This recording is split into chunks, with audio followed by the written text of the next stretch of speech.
Les assureurs condamnés à rester à la traîne? Pourquoi j'ai choisi d'intituler ainsi ce nouveau numéro de podcast? Cela fait écho à une tribune publiée récemment par le CEO de Lemonade, que je parcours dans la deuxième partie de ce podcast. Et d'ailleurs, si vous l'aviez raté lors de sa parution, pensez à vous abonner à ce podcast, car chaque semaine, j'y partage mes réflexions et analyses en réaction à l'actualité ou non, toujours avec l'objectif de décrypter la manière dont la technologie redessine l'assurance. Revenons au titre du podcast et à cette tribune. Lemonade est l'une des insurtech les plus emblématiques, d'une part car elle fait partie de la première vague d'innovateurs dans l'assurance, elle fut lancée en 2015, et elle a souvent cristallisé toutes les peurs et les fantasmes que peuvent projeter les acteurs en place sur les nouveaux entrants, bien aidé d'ailleurs par son CEO qui n'a jamais eu sa langue dans sa poche. Sa récente tribune en est un énième exemple d'ailleurs.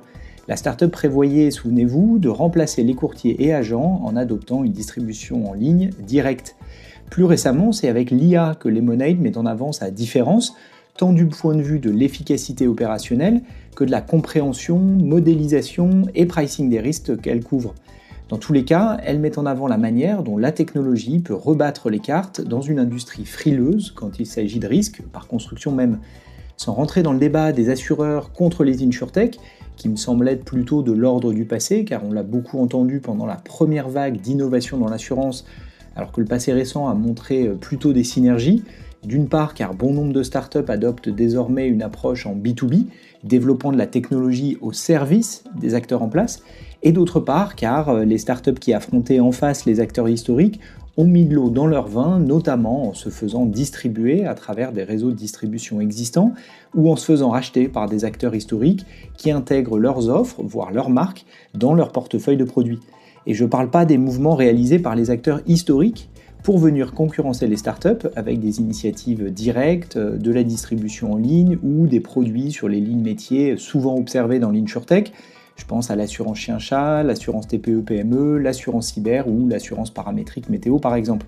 Toujours est-il que cette opposition grand groupe start-up, si elle me semble donc moins d'actualité aujourd'hui, notamment dans le contexte des risques émergents qui, à mon sens, requièrent justement une collaboration plus poussée entre des acteurs tech qui maîtrisent la donnée et les algorithmes et des acteurs de l'assurance qui savent porter le risque, cette opposition reste une réalité lorsqu'il s'agit de parler de technologie, notamment du point de vue RH, où il me semble que les acteurs historiques continuent à rencontrer des difficultés quand il s'agit d'attirer et encore plus de conserver les talents tech en leur sein. Et pour illustrer cet enjeu, je fais souvent référence à un grand assureur français qui en 2014 lançait son Data Innovation Lab pour le fermer moins de 4 ans après. Et pourtant, bon nombre d'insurtech à succès en France ayant depuis été lancés par des fondateurs et fondatrices issus de ces rangs. Je vous propose maintenant de parcourir cette tribune publiée par Daniel Schreiber, le CEO de Lemonade, début mars. Elle est titrée « Pourquoi les acteurs historiques ne rattraperont pas leur retard ?» et le sous-titre ajoute « Et comment les investisseurs peuvent le constater par eux-mêmes ?» La tribune démarre ainsi. Sur un mur de mon bureau, indique le CEO de Lemonade, est accrochée la couverture de mai 1999 du Barron's, le plus important hebdomadaire financier, arborant ce titre « Amazon bombe ». L'article assurait avec confiance au lecteur que dès que Walmart déciderait de s'attaquer à Amazon, il n'y aurait pas de match. Barron's avait raison sur un point. Il n'y a effectivement pas eu de match. Amazon vaut aujourd'hui plus de 1000 milliards de dollars de plus que Walmart. Et pourtant, Walmart a mieux survécu à l'apocalypse du commerce de détail que n'importe quel autre acteur historique. Borders, Brooks Brothers, JCPenney, Kmart ou encore Toys R Us, ils ont tous déposé le bilan. Le sophisme Amazon bomb est ancré dans notre psychologique. Kahneman l'appelait « Whysiati », « What you see is all there is », ce que vous voyez est tout ce qu'il y a. Cela nous pousse à nous concentrer sur la caractéristique visible, un géant de la distribution contre un simple site internet, tout en ignorant l'architecture invisible des incitations, de la culture et des systèmes. Le Whysiati explique pourquoi, malgré des preuves accablantes du contraire, le sophisme Amazon bomb perdure. J'y suis confronté, indique le CEO de Lemonade, presque quotidiennement sous une forme ou une autre. J'ai vu un communiqué de presse disant que State Farm fait quelque chose d'intéressant avec OpenAI, titre qui ajoutait « Ce n'est sûrement qu'une question de temps avant que l'avance de Lemonade disparaisse ». Il y avait quand même un point d'interrogation. Et non, ça n'est pas le cas, indique le CEO de Lemonade. Sears pouvait lancer un site web, State Farm peut obtenir une licence d'IA, mais les entreprises qui plaquent de la technologie par-dessus leurs activités héritées ne changent pas leur ADN. leurs incitations, leur logique d'allocation du capital, leur mix de talents, leur architecture de données, leur dépendance de distribution, leurs promesses de marque, les attentes des investisseurs et leur parc informatique obsolète. Ces systèmes et processus ont coévolué sur plusieurs décennies, ils ne peuvent pas être reformatés par morceaux et les démêler est laborieux et risqué. Avec assez de temps, tout est possible. Une amibe peut devenir un triceratops, une usine de pâte à papier finlandaise peut devenir Nokia, le leader mondial de la téléphonie. Mais quand le changement arrive à une vitesse météorique, les dinosaures, qu'ils soient biologiques ou d'entreprise, peinent à s'adapter. Pour ces raisons, le leadership du marché a basculé à chaque fois que le substrat technologique a changé. Dans chaque cas, la technologie était visible et accessible. Les acteurs historiques ont investi, les analystes ont applaudi, les communiqués de presse disaient tout ce qu'il fallait dire et pourtant la hiérarchie a été bouleversée. Ce n'est pas que les acteurs historiques étaient inconscients, c'est qu'ils étaient inadaptés. Et la vitesse de diffusion ainsi que l'ampleur du bouleversement de toutes les révolutions technologiques précédentes ne sont rien à côté de ce qui arrive, souligne le CEO de Lemonade, ce qui nous amène à l'assurance et à l'IA. 14 des entreprises du Fortune 100 sont des compagnies d'assurance. Leur âge moyen dépasse le siècle, bien au-delà de la norme du Fortune 100. Aucun secteur n'est plus profondément optimisé pour le monde tel qu'il était. Et aucune révolution technologique antérieure n'a égalé la combinaison de vitesse et de portée de l'intelligence artificielle. L'industrie la plus ancrée est sur le point de rencontrer le changement de substrat le plus rapide de l'histoire. Lemonade n'a pas commencé comme une compagnie d'assurance ayant adopté l'IA.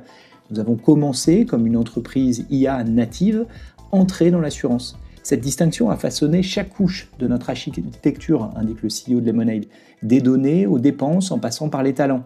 Le résultat est une structure de coûts différente, une vitesse d'exécution plus élevée, une boucle de rétroaction cumulative qui améliore continuellement la souscription, l'expérience client et l'efficacité. La question n'est donc pas de savoir si les acteurs historiques peuvent utiliser l'IA, bien sûr qu'ils le peuvent et ils le devraient, la question est de savoir s'ils peuvent se réarchitecturer pour combler l'écart avec Lemonade.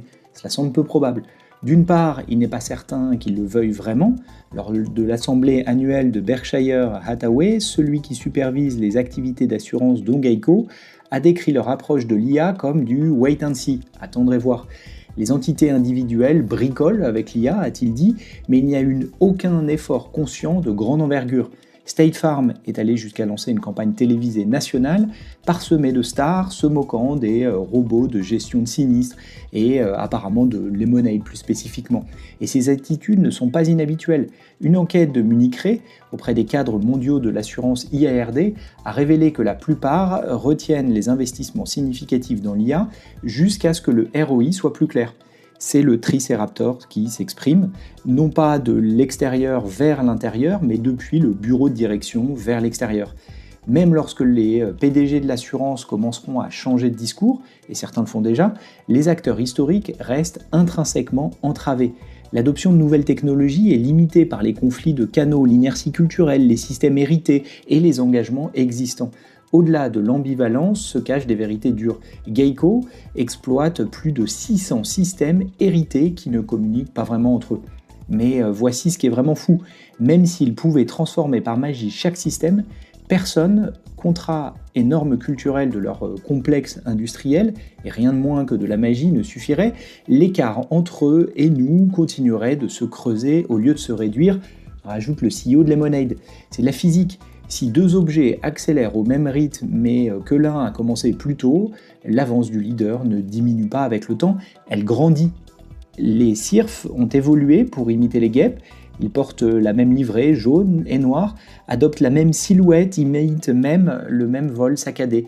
Mais sous la surface, leur anatomie est entièrement différente et ils n'ont pas de dard.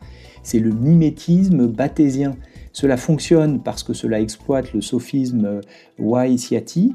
Lorsqu'une espèce inoffensive signale « je suis une guêpe, regardez mes rayures », une grande partie de l'écosystème marche. Ce que vous voyez est tout ce qu'il y a. Dans la nature, les prédateurs qui prospèrent sont ceux capables de regarder au-delà des rayures. Sur les marchés, ce sont les investisseurs qui regardent au-delà des communiqués de presse. La différence entre l'IA et le baratin ne se trouve pas dans la rhétorique, elle se reflète dans les chiffres. Que l'IA alimente véritablement ou non les opérations d'un assureur se manifeste de 3 manières impossibles à cacher, toutes mesurables à partir des documentations publiques. Premièrement, Le quotient de mise à l'échelle. Il teste si l'entreprise peut croître sans ajouter de personnel. Croissance des clients divisée par croissance des effectifs. De l'exercice 2022 à 2025, l'exposition de Geico a chuté tandis que les effectifs ont baissé de 26%. L'explosion d'Allstate était stable, celle de Progressive a cru de 41% avec 20% d'embauche. Chez Lemonade, l'exposition a cru de 65% tandis que les effectifs ont diminué, mise à l'échelle sans embauche. 2. Le ratio des frais de règlement des sinistres. Il teste le coût de fonctionnement de la machine, entre guillemets, d'assurance, frais de règlement sur les primes brutes acquises. Le LEA mesure la bureaucratie des sinistres. Chez Lemonade, il est de 6% et en baisse, le meilleur de sa catégorie et s'améliore encore malgré la taille réduite de Lemonade. Si le volume de sinistres augmente et que le LAE augmente avec lui, l'IA est cosmétique. S'il se comprime, c'est la signature de l'IA. 3. La précision structurelle. Il teste si l'entreprise devient économiquement plus intelligente. Le delta marge brute sur exposition plus le delta marge brute sur marketing et vente. Ce test mesure si le système devient plus performant pour générer et trouver de l'argent. Si les deux indicateurs se détériorent, la croissance est achetée. Si l'effet net est positif, le capital est alloué intelligemment. Et entre 2022 et 2025, Progressive affiche plus 137 points combinés, là où Lemonade affiche plus 648 points combinés. En résumé, regardez au-delà des rayures, indique le CEO de Lemonade, appliquer ces indicateurs à n'importe quel assureur qui prétend que l'IA transforme son entreprise, nous y compris, et laissez les chiffres parler d'eux-mêmes. Sur mon mur, conclut le CEO de Lemonade, à côté du Barron's, pend la couverture du Time de 2011 intitulée 2045. C'est l'année où le futuriste Kurzweil prédit la singularité, le point au-delà duquel les prédictions s'effondrent. Une question légitime se pose. Cette analyse survit-elle à un monde où une IA super intelligente peut réécrire les systèmes hérités du jour au lendemain? Si un pays de génie vit dans un centre de données, ne peuvent-ils pas simplement réparer les 600 systèmes de Geico en un week-end? Peut-être. L'IA peut certainement réécrire du code, mais une armée d'ingénieurs aurait pu le faire aussi jusqu'à présent. Le problème des acteurs historiques n'a jamais été uniquement technologique. Les 600 systèmes existent à cause des incitations de l'histoire et de la dynamique organisationnelle qui les ont créés. L'IA ne peut pas réécrire un conseil d'administration, un réseau d'agents captifs dont les revenus dépendent de l'ancien modèle, ou l'appétence au risque d'un PDG. Le système immunitaire d'une grande organisation résistera à la transformation même si l'IA devient plus puissante et surtout à mesure qu'elle le devient, car la perturbation pour les humains et les structures existantes devient plus menaçante. Les choses vont devenir frénétiques à l'approche de la singularité. Cela nous convient. Comme nous l'avons écrit dans notre lettre au fondateur, nous ne saurions pas comment guider les acteurs historiques à travers ces changements monumentaux. Nous ne connaissons pas non plus la solution technologique à leur dilemme de l'innovateur. Lemonade, en revanche, a été conçu pour les territoires inexplorés. Nous avons un équipement de pointe, une équipe intrépide, une destination ambitieuse, mais pas de carte. Prédire avec assurance ce qui se passera après l'effondrement des prédictions est une folie, mais ignorer les précédentes historiques et l'asymétrie structurelle d'aujourd'hui l'est tout autant. Les acteurs historiques ont été conçus pour le monde tel qu'il était. Nous avons été conçus, indique le CEO de Lemonade, pour le monde tel qu'il devient. Ce n'est pas une vantardise, nous ne sommes ni plus intelligents ni plus méritants, mais c'est un fait structurel déterminant. Et pour aller plus loin, je vous propose de réécouter un précédent épisode du podcast dans lequel je partageais un résumé et mon analyse de la conférence qu'avait tenue le CEO de Lemonade l'année dernière en ouverture de l'événement InsurTech Insight à Londres. Il y présentait sa vision de la manière dont les startups IA First pouvaient redéfinir la façon de faire de l'assurance justement. À bientôt!